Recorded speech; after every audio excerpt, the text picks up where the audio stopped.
خب به نام خدا. بس امروز ما شما initial configuration command است. این کماندی که فعلا کار میکنیم دوستای هم در سویچ کار میکنه هم در اوتر در دوش باید کار شد implement شود. این کماندای کار میشه که در به خاطر ستاپ کردن یا اویلیبل ساختن یک سویچ در نتورک ضروری است یا یک راوتر در یک نتورک ضروری پنداشته میشه. او کدام است؟ اینجا بحث میشه. اولا دوستا گفته شده که اولا ما که داخل یک سویچ میشیم یا یک راوتر میشیم، بعض از لاک مسیج ها از خود راوتر یا سویچ از پروسرش به ما جنریت میشه که اینمی لاک مسیج ها را به نام سیسلاک مسیج یا پریونت مسیج میگن که این استاتس خود دیوایس نشان میده که پورتش داون شد، از کنسول بیرون شدی، بالای پورت شدی، پورت اپ شد. اینی استاتس است که در پورت کنسول به ما شو میشه. و در صورتی که دوستا شما لاگین کنسول بگوین به این معنی که اینمی وقتی که کماند خودت اشتباه تایپ میکنی یا رن میکنی، اینمی کرسر تو در ابتدای همی کماند میاد. چه قسم یعنی متوجه شید؟ باشیم که چطور اکسس نمیشه اینجا مدام ما پیش نمیاد.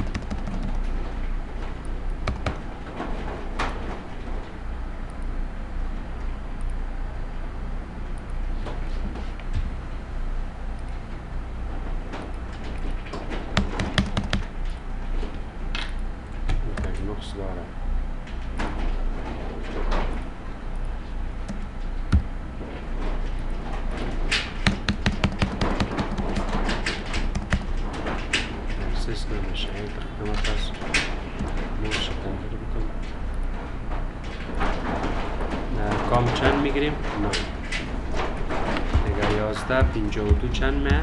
0 0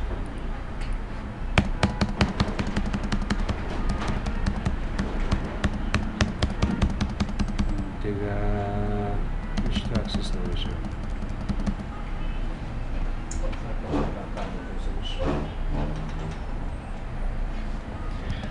داخل راوتر پلاگش کردم، از او باز مودش فرق ریدش فرق میکنه. از او 11 از او 9600 است. از این 9600 است. اینجا کام چند میگیریم؟ کام 9. خب باشه بسیار کوچک است، یکم کلانش کنیم. قسمت ستینگ اپیرنس فونت 14. خواهیم دیگه دی قسمت سعی کنین. ما به طور مثال پیش رو میکارم میکردم کانفیگریشن ترمینال نشته میکنیم، مثلا داخل انترفیس میشیم یا اگزیت میشیم. متوجه هستین؟ اگزیت میشیم دفتر یک مسیج میاره، ما یک چیز نشته میکنیم. متوجه بودین؟ باشین پس کانفیگریشن ترمینال بریم، اگزیت نوشته کنم، اینجا یک مسیج به ما شروع میکنه. کرسر ما در کجا میاره؟ در شروع خط. اینجا اگه ما کامند نشته کرده باشم نمیفهم که اینجا چی نشته کردم، چون در بعد از دیگه کلماتی که نشته میکنم در پیشوری از این نوشته میشه. متوجه است؟ میگه می کار نشه. وقت امی کماند امی دوستا لاک مسیج که جنریت میشه، اما کرسر مرا در خط پایینی بیاره. در کجا بیاره؟ در خط پایینی قرار بده. پس چی باید بکنم؟ دوستا باید داخل گلوبال کانفیگریشن مود برم، داخل لاین چی شم؟ لاین کنسول 0 شم و نشته کنم که لاگین چی؟ سینکرونوس. وقتی لاگین سینکرونوس نشته میکنم و اگزیت میشم. بعضی وقتی که کرسر میایه استاتس مسیج وقتی که میایه باز کرسر ما در کجا میایه؟ در خط پایین. این کماند به این خاطر است. این را باز رن بکنید. درست است؟ یک دبلیارش میکنیم که اینمی کماند باشه. دیگه وقتی که هر چیز من نشته میکردم کرسر مرا در خط پایین بیاره، در شروع خود امو لاک مسیج مرا نبیاره که کماند اشتباه نشه. یک کماند که هم در راوتر میشه هم در سویچ. موضوع دومی دوستایی است که بعض از کماندها را شما اشتباه نشته میکنین، شما را امو آیس باز امو کماند لوکاپ میکنه. آیس امو کماند لوکاپ میکنه. مثلا من نشته میکنم دبلس انتر میکنم. ببینید اینجا چی میگه؟ چون حال سویچ راوتر تیز از سپیدش در چیز کانکت نیست، لود سرش نیست، پروسرش آن است. به خاطر کم وقت میگیره. وقتی که نتورک را فعال بکنی، کانفیگریشن زیاد بکنی، سرش فشار بیاد، باز اینجا میگه که ترنسلیت دومین لوکاپ میشه. باز اینی وقت میگیره تا 2 دقیقه 3 دقیقه وقت میگیره، ویت میمونه. 2 دقیقه 3 دقیقه تو مجبور بشینی منتظر تا که پاسی مکمل کماند میره در خود اپراتینگ سیستم لوکاپ میکنه، چک میکنه که هست یا نیست. درست است؟ حالا خود چون داش کانکشن نیست، پروسرش یوتیلایز نشده زیاد. در پروسر یوتیلایزیشن نیست. وقتی که در پروسر یوتیلایزیشن آمد اون وقت باز این کمند وقت زیاد میگیره. باز به خاطر ما بگویم باید لوکاپ نکنه. حالا میگه که نه دومین لوکاپ شده، دومین سرویسز وجود داره. پس من میگم لوکاپ نکن. کانفیگریشن ترمینال داشته میکنی نو آی پی دومین چی؟ دومین داش لوکاپ. میگم دیگه لوکاپ نکن کمانده. وقتی که این نوشته کنین میبخشین یا اکسید و اینجا که سیبل نوشته کنین تر کنین هیچ لوکاپ نمیکنن. بیشتر اینجا میگه که نه دومین سرویسز 255 255. حال چی میگه؟ حال میگه هیچ ناخته نشد. یعنی لوکاپ نشد. حال لوکاپ نمیکنه، بیشتر لوکاپ میکنه. اینی وقت میگیره که یک دفعه لوکاپ میکنه، دیگه دفعهش تا یک دقیقه دو دقیقه در بر میگیره. این که انتر کردیم میگه شناخته نشد تو مات ریجکتش میکنه. درست است؟ توسط کدام کمند؟ نو آی پی دومین لوکاپ که آی اس باید لوکاپ نشه. این لاک میکنه که آی اس چی نشه؟ لوکاپ نشه. دیگه نام خود سویچ یا راوترتون چه قسم چی میکنین؟ چنج میکنین. دیفالت که از کمپانی میخریش، اگر راوتر باشه راوتر نشنایی باشه، اگر سویچ باشه سویچ نشنایی باشه. ما خب در کمپانی باز پالیسی قسمی است که میگه نام راوتر اینا مطابق نام کمپانی دیگه باشه، شناخته شد، مربوط کمپانی میشه. مثلا ما داخل کانفیگریشن ترمینال میرم و در اینجا باید چی نشته کنم؟ هاست نیم. چی نشته کنم؟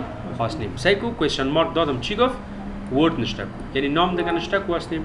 مثلا هاست نیم شما میمانم به نام تاپن تاون چی؟ تکنولوژی. سیاسنی تاپن تاون تکنولوژی. این نامش. این قدر طولانی. قدرم ضرور نیست. هاست نیم شما میتونم بگویم تی بود. این خیلی مخفف. متوجه هر نامی که دادین باز میگه هاست نیمش نه تی چی اومد تی چی اشتباه میکنم تی اندرسکور وایس اندرسکور RTR اینجا ایبته RTR داش چند داش وان یعنی تریپل تی وایس است وایس RTR اول است وایس راوتر است انتر میکنیم این نامشه. هر کسی ببینه داخل شد چی میگه خو این مربوط کمپانی تریپل تی میشه راوتر وایس است راوتر اول وایس است راوتر اول وایس است کی را برای وایس گرفته بودیم به این 25000 است به او خاطر درست است این هاست نیمش میره چنج کردیم ولی تلفنات دی کار میکنه تلفنی سرویسز داره دی میتونین یو سیم کار کنین تلفنی کامیونیکیشن دایل نمبر 20 کلش سپورت داره اساسی چرا راوتر قوی است. خب این نامشه صحیح است. دیگه در هر هم راوترتون هم سویچتون این کار میکنید. کماند بعدی اینترفیس دیسکریپشن است. اینا خود متوجه شین. در کمپانی که شما کار میکنین مثلا صندوق قسمی است که بین ما در پکتری سر میریم اینجا یک صندوق رسم میکنم که بفهمین ناما و این دیسکریپشن به چی خاطر به کار میاد. مثلا دی کمپانی ما هستم صحیح هستیم. فکر کنین که میریم از بخش راوتر کنترل سی یکی دو سه دن راوتر میریم از بخش سویچ اینجا مثلا مثال کور سویچ میگیرم اینی سویچ اکاس یکی دو سه سویچ میمونم باز از این راوتر اکای اکسس یکی دو و یم یکی دو دیگه از بخش پی سی وزین چی میمونیم پی سی که کامل میمونیم به ترتیب و به این ترتیب دیگه از این بخش میریم کیبل میگیریم ایره به ای وصل میکنیم ایره به ای به این ترتیب یا رو به ای وصل میکنیم صحیح است نه؟ حالا فکر کنید یک نتورک بسیار کلان شد صحیح شد نه؟ حالا این حالا ما که در هر دیوایس میشم از هر دیوایس دیگه باید بشناسم که ما داخل کدام دیوایس هستم و کدام دیوایس کار میکنم صحیح است نه؟ و در ضمن مربوط کدام کمپانی میشه اینی باید به ما شما چی باشه واضح باشه نه پس ما به طور مثال دی نتورک خوب در نظر بگیرید مثلا این قسمت که مربوط برانچ هرات است صحیح است نه این مربوط برانچ هرات است اینی که مربوط به برانچ مثلا کیبیل کابل است و اینی هم مثلا مربوط جلابات است جیل بی همونطور چشم میکنی جلال GLD درست نه؟ دیگه اینی ما سه برانچ داریم یکی در کابل است یکی در هرات است دیگه شما در جلابات است دیگه حالا ما شما باید هر دیوایس ما چی داشته باشه از خود نام داشته باشه. داخل از دیوایس که میشیم این به طور مثال از راه دور اکسس میکنیم، باید نام داشته باشه. یعنی بل نشته میکنیم. خب سافتور معرفی نکردم درسته. اینی سافتور که از دوستا پک تریسر است. خب این سافتورش پیش ما است، بگین براتون میتونم اینستال میکنین. فقط اینی بخش که است دیگه بخش های دیوایس هست. این انواع راوتر است، اینجا انواع سویچ است. میبینید اینجا کلش شو میشه. این انواع هاب است، این انواع دیوایس های وایرلس است، یا اند یا پی سی و هاست است. این هم بخش سرور است، یا بخش وان انکپسولیشن ها، بخش میدیا و یا بخش وان. ما بیشتر از وایرلس و راوتر و سویچ و به شکل هاب وایرلس کیبل بیشتر استفاده میکنیم. نوعیت کیبل است. اگر ما از راوتر هم ماندیم، آل در راوتر داخل میشم و چی میکنم؟ کانفیگریشن میکنم. راوتر که کلیک کردین به این قسمت سیلای، درست است نه؟ در سیلای که داخل شدی، در سیلای که داخل میشی باش داخل کیبل شد. سیلال که می این یک لاگ مسیج برد ما باز چی بگو نونشتا سیاستی نونشتا کو تو ما داخل چی میشی؟ داخل خود راوتر میشی. پس نه بل نشتا میکنین. داخل چی باید بریم؟ داخل پریویلیج مود. آل کانفیگریشن میکنم. در کدام مود باید باشم؟ دو گلوبال کانفیگریشن مود. درست است نه؟ باز چی میتم؟ هاست نیم میتم. هاست نیمش به طور مثال نشتا میکنم که KBL_RTR-1. یعنی از کابل راوتر اولش هستی دیگه. صحیح هستی؟ آله متوجه شید. آلی که از در سرور روم تا ماندگی است. 3 پورت از این برآمده. اینی پورتش به جلبی جلابات رفته، این پورتش به هرات رفته. حال تو نمیفهمی که دوستای امی پورتی که در طرف جلابات رفته کدام پورت است. چون دو خب تو میکس است، تو خب این قسم واضح خب براتون نشان نمیده اونجا. متوجه هستی؟ که والا میای از هر طرف در پورت پلاک میشه. پس تو وقتی که سافتور بیس داخل خود دیوایس میشی باید بفهمی که نمی پورت در کدام قسمت رفته. پس به این خاطر ما میریم داخل هر پورت میشیم و برای چی دیفاین میکنیم؟ دیسکریپشن تعریف میکنیم. چی میتیم؟ دیسکریپشن میتیم که این پورت در کجا رفته، این پورت در کجا کانکشن گرفته. مثلا ما داخل انترفیس چی میشم؟ انترفیس گیگابیت اینترنت. متوجه شین اینجا انترفیس گیگ است، یام گیگ است، یام گیگ است، پایینم گیگ است. داخل انترفیس گیگ 01 میشم، داخل از این پورت میشم. داخل کدام پورت؟ از این پورت 01 میشم. من نشته میکنم انترفیس گیگابیت اینترنت 0 چند 0-1 0-1 میشه. حال دیگه دوستا ما میرم دیسکریپشن نشته میکنیم مربوط کی میشه. مثلا رفته در جی بی ال در جلابات لینک از رفته نشته میکنم چی؟ دیسکریپشنز. باز میتونم دوستا به شکل یک 3 استار کنم نشته کنم که this interface مثلا connected to GLB چی؟ سایت. در کجا رفته؟ در GLB سایت رفته. زمانی که در شو کمان برم ببینم که نمی اینترفیس در کجا رفته. خب میگم میست گیگ 01 نمیفهم نشته میکنم شو کو انترفیس کدام انترفیس؟ انترفیس گیگابیت اینترنت چنده؟ 01 انتر میکنیم. انتر کنین در اول بین در می اول کمان بعد از هاردویر اینجا به نام دیسکریپشن نوشته است. نوشته است یعنی امو که چیز یعنی است. امو چیز نوشته است یعنی که دس انترفیس کانکت در کجا شده؟ در جی بی ال سایت. این به خاطر است که تو باید بفهمی که نمی پورتم در کجا رفته، چون در ریال جو کار میکنی بسیار کامپلکس میباشه. اینطور که تو شناخته نمیتونی. به خاطر دیسکریپشن میدی. به این شکل داخل انترفیس گیگ 0 چند میشیم؟ 00 میشیم. و نشته میکنم دیسکریپشنز. این در کجا رفته؟ نشته میکنم که this interface is مثلا در کجا کانکت شده؟ مشخص میکنی وقتی کانفیگریشن میگیری. این خود وقتی کانفیگریشن خود مشخص باید کنی. connected to کجا؟ هرات چی؟ هرات سایت. ایده هرات سایت ما رفته. به شکل پس همون الان ما کاره میتیم. درست است. به این شکل میدید انترفیس گیگ 02 انترفیس گیگ 0 چند 02 چی نشته میکنی؟ description باز انت اگر معک میتی نشته میکنی اترام سادام نشته کنیم connected to کجا؟ مثلا core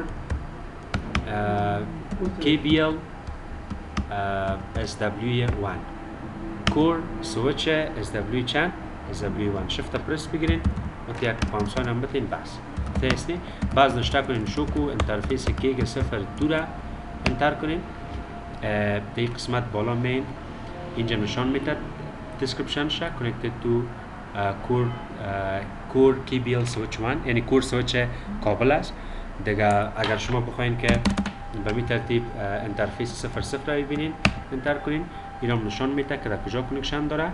This interface connected to Herat site. صحیح است. یه موضوع چی بود؟ موضوع description بود. هستیم شما فهمیدین. نوعی بدون لوکاپ چی میکرد؟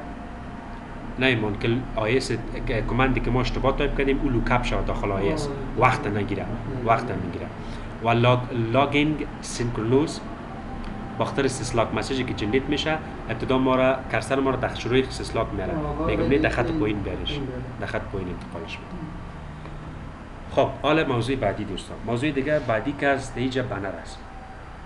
بنر دوستا خودش یک مسیج واری است، مثل ازی که شما در تلفن‌هایتان همین لاک مسیجتان یک تصویر میمانید، نه؟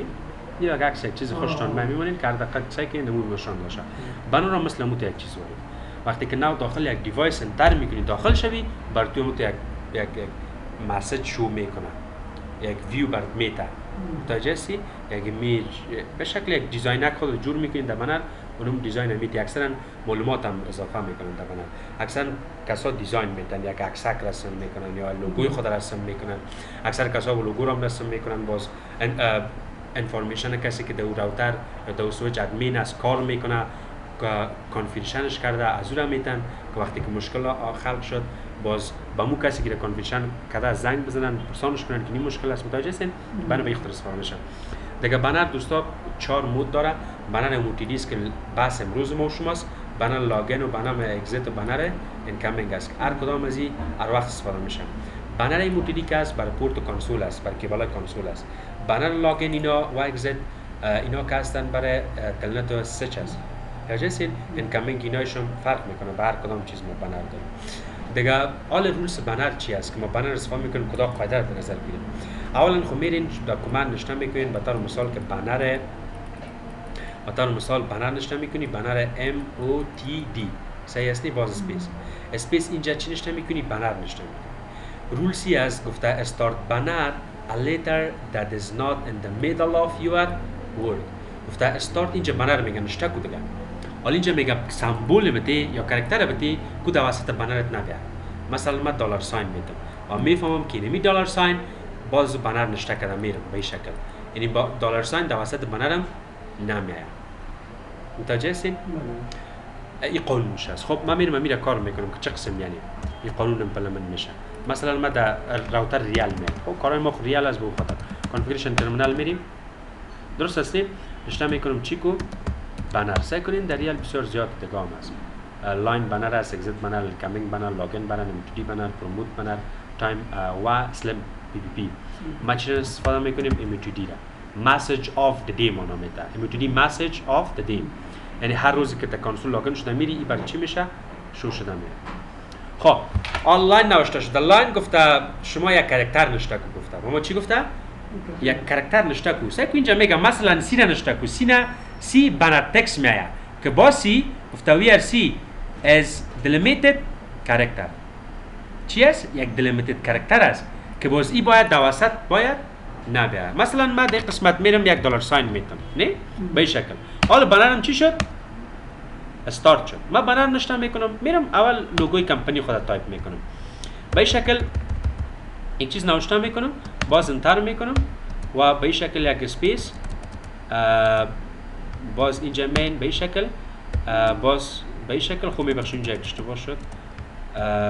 باز اینجا مین مثلا به این شکل همه میتین اسپیس نشته میکنین تاپ این تاون اسپیس تکنولوژی، درست است؟ نه اسپیس باز به این شکل شفت یالا مرا میتین باز یالا میتین به این شکل مین تا با آخر باز یالا مرا میتین باز به این شکل.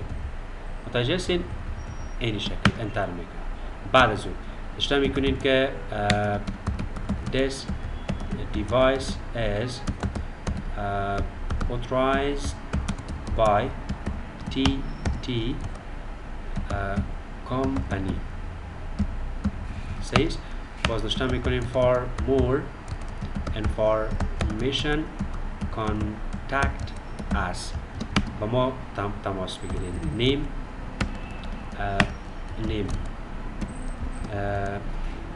چی نشته کنم؟ احمد زکی سیم یعنی نیم احمد زکی.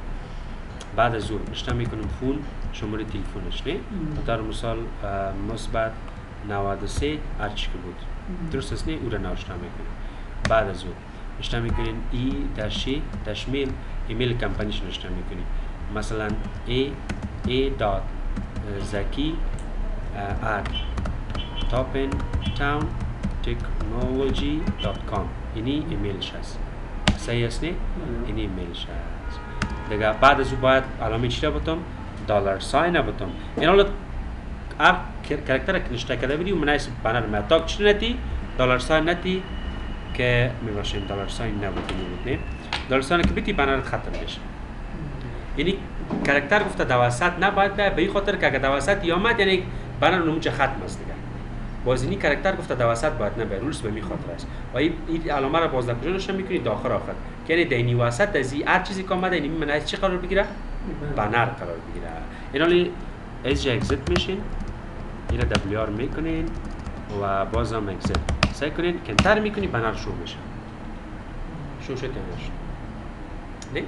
یعنی لوگو نام لوگو کمپانی هم نوشته است و اوترایز نوشته است که اوترایز شده داخل یوزر داخل راوتر که شوی نه داخل یوزر مود آخری داخل یوزر مود که می انتر کنی داخل یوزر مود خو میشی بازی شو میشه.